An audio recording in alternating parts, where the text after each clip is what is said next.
DU BEd के form filling procedure को detail में देखने से पहले आपसे 3-4 बातों का उम्मीद किया जाता है। सबसे पहला तो ये, अगर आप डेली बाइट्स पे न्यू हैं तो चैनल के प्लेलिस्ट में जाइए और डीयू बीएड वाला प्लेलिस्ट देखिए। उसमें डीयू बीएड के एडमिशन के रिगार्डिंग सेवरल वीडियोस डाले गए हैं, जिसमें admission confusion, preparation strategy, previous year paper, cut off analysis सब कुछ डाल दिया गया है। आप सभी चीज़ देखने के और समझने के बाद ही कोई कन्फ्यूजन हो तो कमेंट करें। और अगर फ्यूचर में आपका बीएड में एडमिशन हो जाता है, दिल्ली यूनिवर्सिटी के बीएड में एडमिशन हो जाता है या फिर कहीं और भी बीएड में एडमिशन हो जाता है, तो उसके बाद आप फिर डेली बाइट्स पर आ सकते हैं और चैनल के प्लेलिस्ट में जाके टीचर एजुकेशन वाला प्लेलिस्ट आप देख सकते हैं। और उसमें टीचर एजुकेशन से रिलेटेड सभी टॉपिक्स पर मेरे लेक्चर्स आते हैं, आप उसको भी फॉलो कर सकते हैं।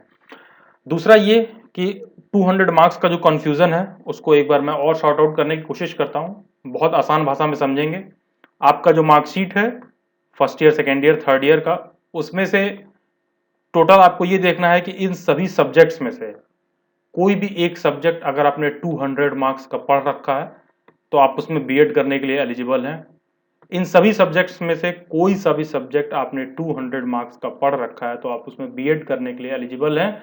और ध्यान रहे, फॉर्म में सिर्फ कोई एक सब्जेक्ट ही आप भर सकते हैं।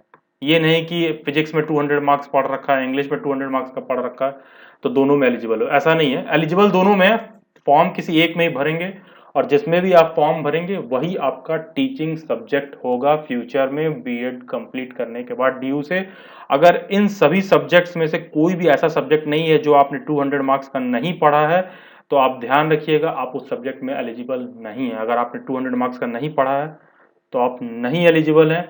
और ये है seat distribution. Most probably 10% EWS कोटे के बाद कुछ सीटों का इंक्रीमेंट पिछले साल हुआ था, इस साल भी कुछ जो है 10-20 सीट्स का इंक्रीमेंट होगा।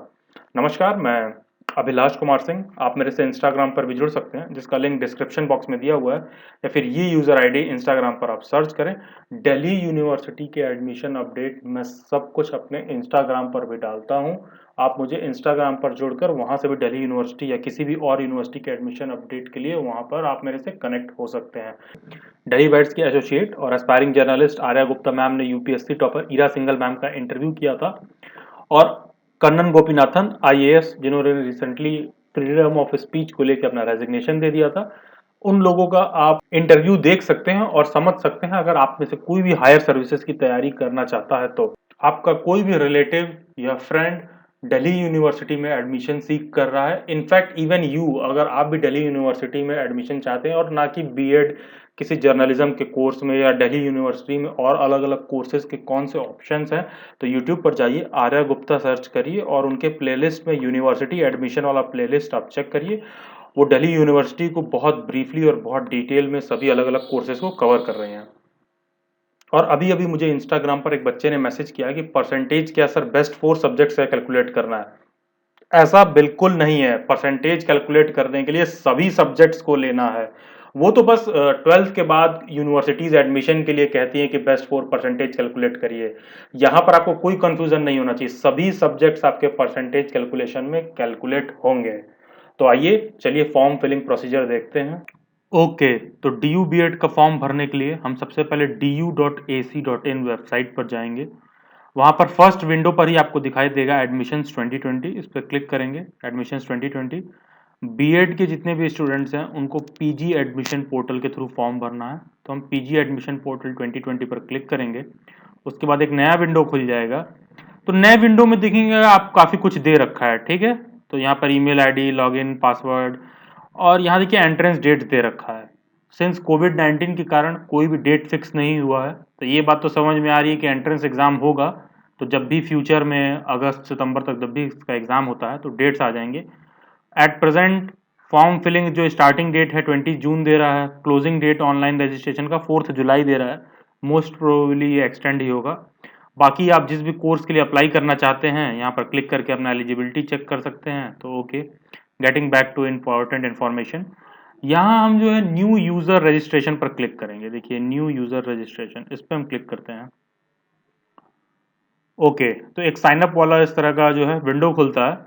उसके बाद हम फॉर्म फिलिंग शुरू करते हैं। सबसे पहले नाम भर देते हैं। ओके, तो नाम में हम भरेंगे Delhi bytes, first name Delhi, middle name bytes, date of birth मैंने ऐसे ही डाल दिया है 4 अगस्त 1995।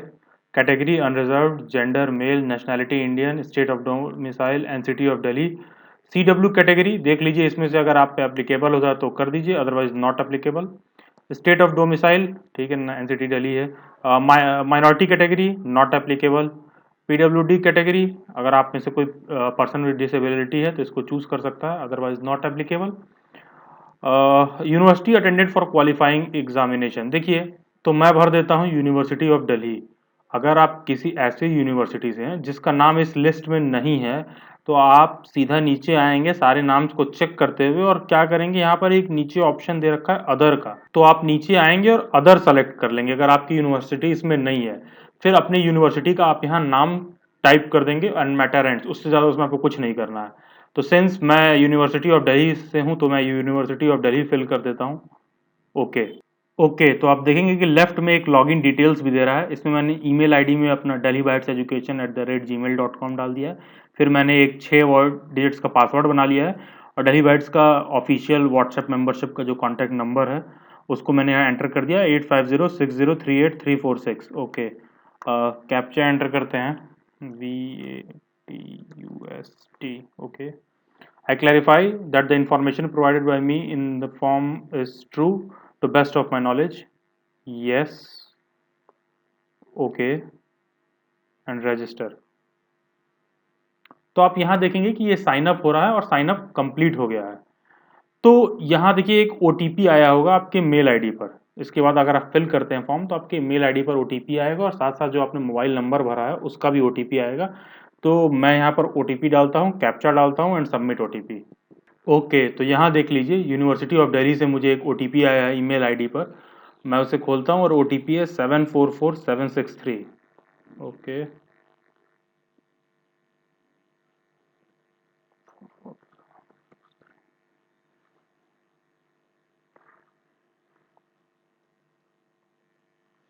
तो मैंने OTP और कैप्चा भर दिया है, सबमिट OTP। तो आप देख रहे होंगे सबमिट OTP करने के बाद हम यहाँ वापस से होम वाले पेज पर आ जा रहे हैं और यहाँ पर लिख रहा है account verified successfully, please log in to start your application for process. तो लेफ्ट साइड में जो ईमेल आईडी हमने दिया था उसको यहाँ एंटर करना है, पासवर्ड यहाँ एंटर करना है, कैप्चा डाल के लॉग इन करना है। उसके बाद फॉर्म फिलिंग प्रोसीजर शुरू हो जाएगा। Log in. ओके, तो आप देख रहे होंगे यहाँ पर चीज़ें वैसे ही एकदम जो शुरुआत में हमने फिल किया था, डेली बाइट्स 4 अगस्त 1995 मेल, और उसके बाद डेली बाइट्स का ऑफिशियल व्हाट्सएप का नंबर मैंने डाल दिया, डेली बाइट्स एजुकेशन, और सब कुछ बाकी की डिटेल्स आप देख रहे होंगे वहाँ ऐसा ही आ रहा है। अब लिख रहा है कि your passport size photograph maximum 50 KB होना चाहिए और सिग्नेचर जो है मैक्सिमम 50 KB तक होना चाहिए, और ध्यान है सिग्नेचर 10 KB से कम भी नहीं होना चाहिए। फिर आपको आईडी प्रूफ लगाना है सेल्फ अटेस्टेड, फिर 10th का सर्टिफिकेट लगाना है सेल्फ अटेस्टेड। अब देखते हैं सबसे पहले सेल्फ अटेस्टेड क्या है। तो देखिए guys, self attested is nothing, it is just that you are taking a responsibility that you have verified your document. Point ये है यहाँ पर। तो देखिए होता क्या है, बहुत पहले डॉक्यूमेंट्स को किसी गैजेटेड ऑफिसर से साइन करवाना पड़ता था। फिर बीच में गवर्नमेंट ने ये कहा कि अब हर आदमी, एक गरीब बच्चा गैजेटेड ऑफिसर को कहाँ ढूंढने जाएगा, तो डॉक्यूमेंट्स को स्वयं सत्यापित कह लीजिए करने का आदेश दिया गया कि आप खुद से साइन करेंगे। तो करना कुछ नहीं है, जैसे मान लीजिए कि ये पैन कार्ड है, मान लीजिए डेली बाइट्स का, ठीक है, तो इसको कुछ नहीं करिए, एक व्हाइट शीट ऑफ पेपर लीजिए और उस पैन कार्ड को उस पर रख दीजिए। रख के क्या करिए, नीचे व्हाइट शीट पर साइन कर दीजिए। साइन करने के बाद उसका ऊपर से ऐसे फोटो ले लीजिए। जब आप फोटो ले लेंगे तो आप देखेंगे ये रहा आपका पैन कार्ड और ये रहा आपका सिग्नेचर कि आप इसको वेरीफाई कर रहे हो। ऊपर वाली जो मतलब कि ऊपर जो कोई भी डॉक्यूमेंट है ये ओरिजिनल है, तो इसका मतलब ये हो गया कि ये सेल्फ अटेस्टेड हो गया, आपने इसको वेरीफाई कर दिया, इतना ही करना है। तो ये तो हो गया आपको आईडी कार्ड को सेल्फ वेरिफिकेशन, सेल्फ अटेस्टेड। ऐसा ही जब आपसे कहेगा कि अपना क्लास 10th का पास सर्टिफिकेट को सेल्फ अटेस्ट करिए, तो आपको कुछ नहीं करना है। उस जो आपका ओरिजिनल क्लास 10th का पास सर्टिफिकेट है, क्योंकि आप देखेंगे क्लास 10th के रिजल्ट पर और क्लास 10th के पास सर्टिफिकेट पर बहुत ही स्पष्ट तरीके से लिखा होता है कि आपका डेट ऑफ बर्थ क्या है। तो आप क्या करेंगे, उसको जेरॉक्स करवा के लाएंगे, ठीक है, उसका फोटोकॉपी करा लिया, और उस फोटोकॉपी पर इतना रॉकेट साइंस नहीं है, बहुत दिमाग लगा के पैनिक नहीं करना, उस पर कहीं भी साइन कर दीजिए अपना नाम। जैसे मान लीजिए यही है, ठीक है, ये मान लो आप एक जेरॉक्स है मेरे क्लास 10th का मार्कशीट, मैंने इसका प्रिंट कराया और उस पे कहीं पे भी आपको हल्का सा खाली जगह दिखे वहाँ अभिलाष लिख के मैंने साइन कर दिया, बात खत्म। वो सेल्फ अटेस्ट हो गया। कुछ ज़रूरत नहीं है उस पे सेल्फ अटेस्टेड लिखने के लिए, वो आपका सिग्नेचर जो है बाकी के मार्कशीट जो प्रिंटेड है उससे डिफरेंट खुद ही दिखेगा और ये बात स्पष्ट हो जाएगी कि वो सेल्फ अटेस्टेड है। सेल्फ अटेस्टेड बस इतना ही होता है, उसमें कुछ बहुत ज़्यादा आपको दिमाग नहीं लगाना कि करना क्या हो। ओके, तो मैं फाइल्स को अपलोड कर देता हूँ, पासपोर्ट साइज फोटोग्राफ। और जहाँ पर ये इमेज अपलोड करने के लिए कह रहा है, ये डेली बाइट्स का लोगो है, उसको मैंने 30 केबी में कन्वर्ट कर रखा है। तो आपको क्या करना है, यहाँ खोलिए इसे और सेलेक्ट फाइल, और I will select daily bytes logo which is of 30 केबी। यहाँ पर स्टार्ट अपलोड। ओके, तो अभी आपको यहाँ दिखाई देगा कि अपलोड हो गया। तो यहाँ पर आपको भी डेली बाइट्स का लोगो आ जाएगा। उसके बाद आपसे कह रहा है कि एक सिग्नेचर मैं अपना ही लगा दे रहा हूँ।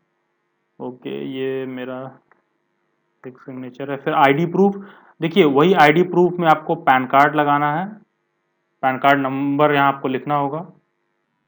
ओके, तो पैन कार्ड अपलोड हो गया। फिर वही 10th का पास सर्टिफिकेट जो सेल्फ अटेस्टेड है।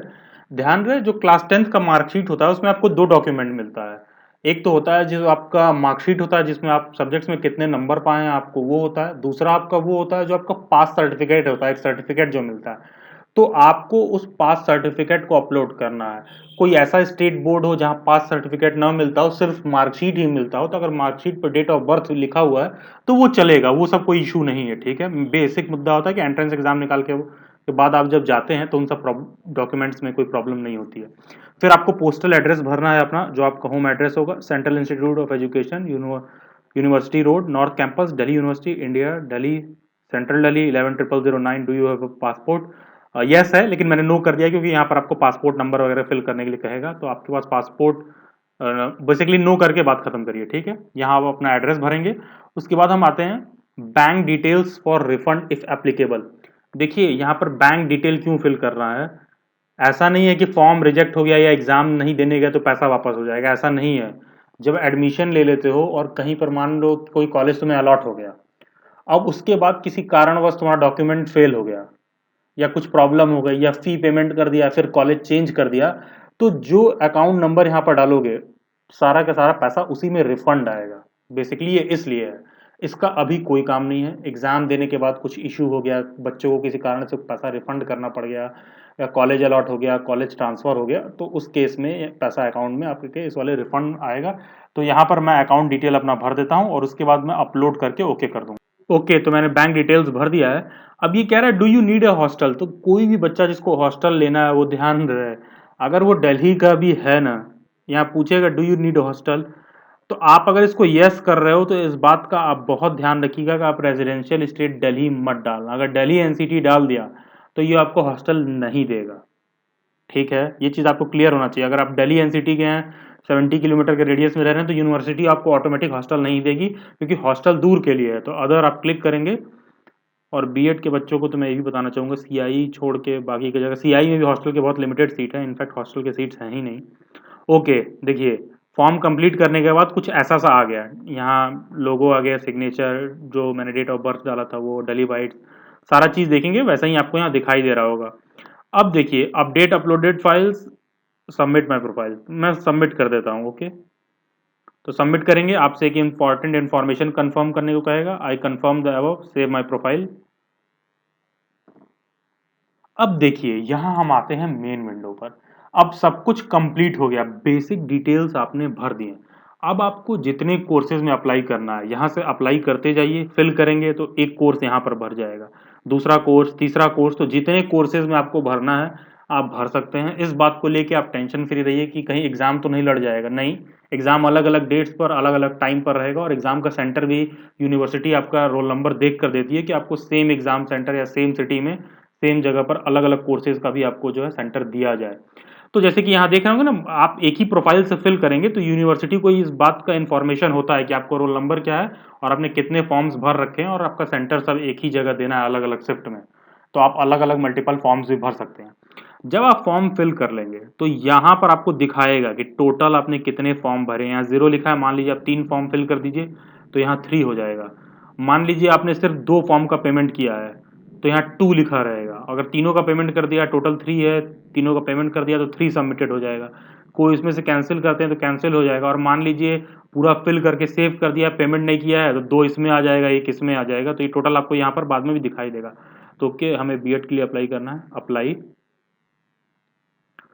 अब देखिए यहाँ कुछ नहीं करना, अप्लाई पर जैसे ही क्लिक करेंगे सारा डिटेल्स भरा हुआ आएगा, बस एजुकेशनल क्वालिफिकेशन भरना है। और यहाँ देखिए, अब हम सीधे मेन मुद्दे पर आते हैं। ये देखिए सेलेक्ट प्रोग्राम। तो सबसे पहले मान लो मैं बीएड सेलेक्ट करने के बजाय मैं सेलेक्ट कर लेता हूँ, मैं कर लेता हूँ एमए हिस्ट्री, ओके, या फिर चलिए एमए इंग्लिश कर लेता हूँ मैं। इसकी एलिजिबिलिटी सिंपल है। Choose admission criteria. जैसा कि आपने मेरा पोस्ट ग्रेजुएशन एडमिशन वाला वीडियो देखा होगा, तो उसमें मैंने बताया है कि जो दिल्ली यूनिवर्सिटी का स्टूडेंट है एग्जिस्टिंग, वो मेरिट के बेसिस पर भी एडमिशन ले सकता है। दूसरे, तो जैसा कि मैंने बताया, जो एग्जिस्टिंग दिल्ली यूनिवर्सिटी का स्टूडेंट है वो मेरिट पर भी एडमिशन ले सकता है। तो वो बोथ एंट्रेंस मेरिट सेलेक्ट कर सकता है या सिर्फ मेरिट। तो एक जो आउटसाइड दिल्ली यूनिवर्सिटी का स्टूडेंट है वो मेरिट बेस पर सेलेक्ट करेगा। तो देखिए यहाँ सिंपल सा एलिजिबिलिटी क्राइटेरिया आपको बता रहा है कि या तो आपके इस कैटेगरी में हो कि आप का 45% है, या आपने किसी और यूनिवर्सिटी से करके आ रहे हो तो 50% हो, और सीधा सेलेक्ट योर एग्जामिनेशन सेंटर। और यहाँ पर सीधे स्पोर्ट्स कैटेगरी के बारे में पूछ रहा है और आई एग्री और मैटर खत्म। लेकिन जैसे ही आप इसको चेंज करते हो, अब देखो अब गेम क्या है यहाँ पर सारा। देखो ये बैचलर ऑफ एजुकेशन अभी मैं सेलेक्ट करूंगा ना, तो देखिए क्या होगा। बीएड सेलेक्ट किया, बीएड में सिर्फ और सिर्फ एंट्रेंस एग्जाम होता है, मेरिट पर कोई एडमिशन नहीं है, तो एंट्रेंस बेस्ड हो गया। अब देखिए नीचे वाला ये क्राइटेरिया चेंज हो गया। जैसा कि आपने डी यू बी एड के प्लेलिस्ट में जाके जगह जगह जो मैंने वीडियोस में आपको समझाया है कि एलिजिबिलिटी क्राइटेरिया क्या है, वो चीज़ अब आपको यहाँ देखने के लिए मिलेगी। मान लीजिए अगर आपने कोई इंजीनियरिंग या मैथ साइंस कुछ इस टाइप की डिग्री लेके आ रहे हैं, ठीक है, तो वहाँ 55% क्राइटेरिया है। अदरवाइज 50% आपने कोई नॉर्मल ग्रेजुएशन कर रखा है। तो अब देखिए यहाँ मैंने सेलेक्ट किया 50% मार्क्स, सॉरी यहाँ बैचलर डिग्री वाला, ठीक है, नॉर्मल आप ह्यूमैनिटीज का आप कोई कोर्स करके आ रहे हैं 50% के साथ। अब देखिए यहाँ ये कह रहा है candidates are requested to see the detail of eligibility in the BEd prospectus given on the website ci.du.ac, इस पर जाके चेक करना है। अब देखिए जित आपने ड्यू बीएड का प्लेलिस्ट देखा होगा, सभी वीडियोस में मैंने एक बात समझा रखी है, 200 मार्क्स वाला क्राइटेरिया। अब देखिए यहाँ वो पूछ रखा होगा अलग से, जैसे ही मैं नीचे कर रहा हूँ। ये देखिए पिछले फॉर्म को एमए इंग्लिश वाला मैं इसीलिए दिखा रहा था कि वहां नहीं पूछेगा। यहाँ आपसे बोल रहा है कि preference of school teaching subject, please refer to table 1 on page number 8 of BEd prospectus 2020। ये जो प्रोस्पेक्टस है आपको डाउनलोड करने की कह रहा है, वो वही बात कह रहा है जो मैंने अपने सभी वीडियोस में एक्सप्लेन कर रखा है आपको कि eligibility for choosing the subject, the candidate will have to choose only one subject within a subject category which he she must have studied in the bachelor's degree or master's degree for at least 200 marks and obtained at least 50% marks in this subject, relaxation in marks to reserve category as per the university rules। तो reserve category के लिए relaxation क्या है, वही 10% का relaxation मिलता है उसमें। तो देखिए इसका मतलब कि 200 मार्क्स का वो सब्जेक्ट पढ़ा हुआ होना चाहिए। अब देखिए जैसा कि मैंने अपने वीडियोस में आपको समझा रखा था कि ये सब्जेक्ट कैटेगरीज है, साइंस है, लैंग्वेज है, सोशल साइंस है, other subjects, other languages, home science. मान लो होम साइंस सेलेक्ट कर लिया, तो सेलेक्ट टीचिंग सब्जेक्ट केवल होम साइंस आ रहा है। मान लो मैंने साइंस सेलेक्ट कर लिया, तो biology, chemistry, integrated science, mathematics, physics इसका आ रहा है। अब देखो सोशल साइंस सेलेक्ट कर लिया तो ये आ रहा है, ओके। लैंग्वेज सेलेक्ट कर लिया तो इसमें हिंदी, इंग्लिश, संस्कृत होगा। देखो हिंदी, इंग्लिश, संस्कृत है, ठीक है। तो इसी तरह करके ये सारा डिवाइडेड है। इसीलिए सभी वीडियोस में मैं 200 मार्क्स वाली बात को बहुत इंफेसिस देता हूं, क्योंकि अगर ये कॉलम आपका गलत है तो पूरा का पूरा फॉर्म आपका रिजेक्ट हो जाएगा।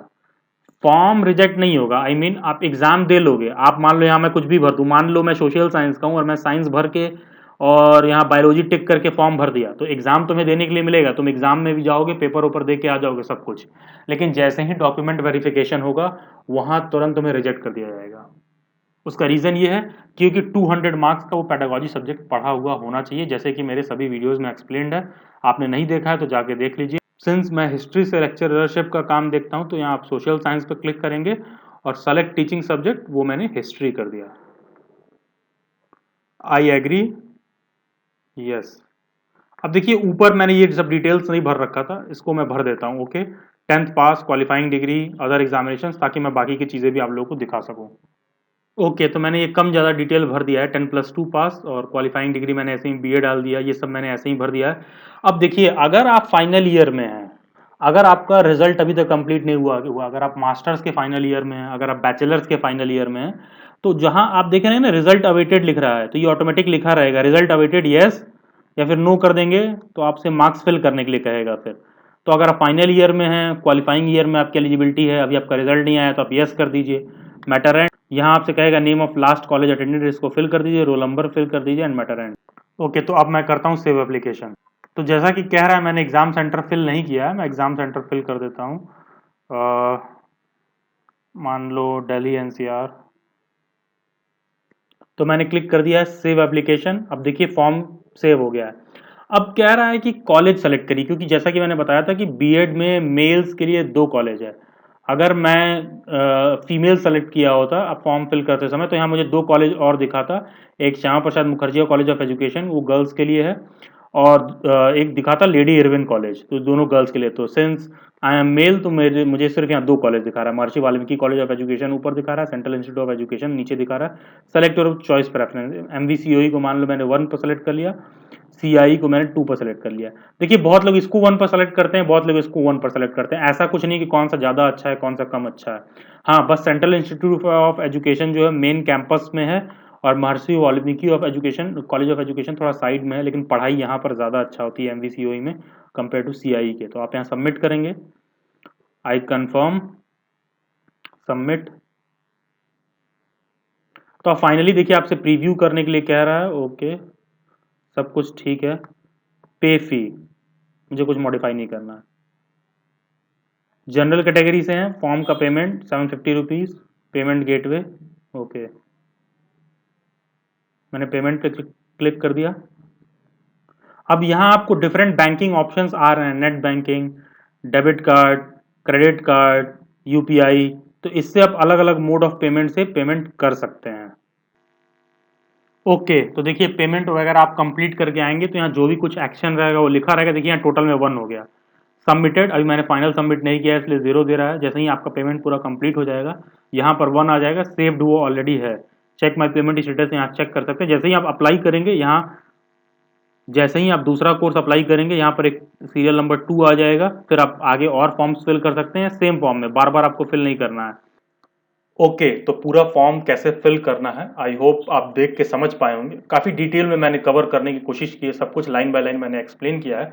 बाकी आप ये देख सकते हैं कि सभी सब्जेक्ट्स का एक्सपेक्टेड कट ऑफ जो है, आउट ऑफ 100 क्वेश्चंस कितने क्वेश्चन करने रहते हैं सेलेक्ट होने के लिए सभी स्ट्रीम्स में। 1-2 क्वेश्चन आगे पीछे हो सकता है।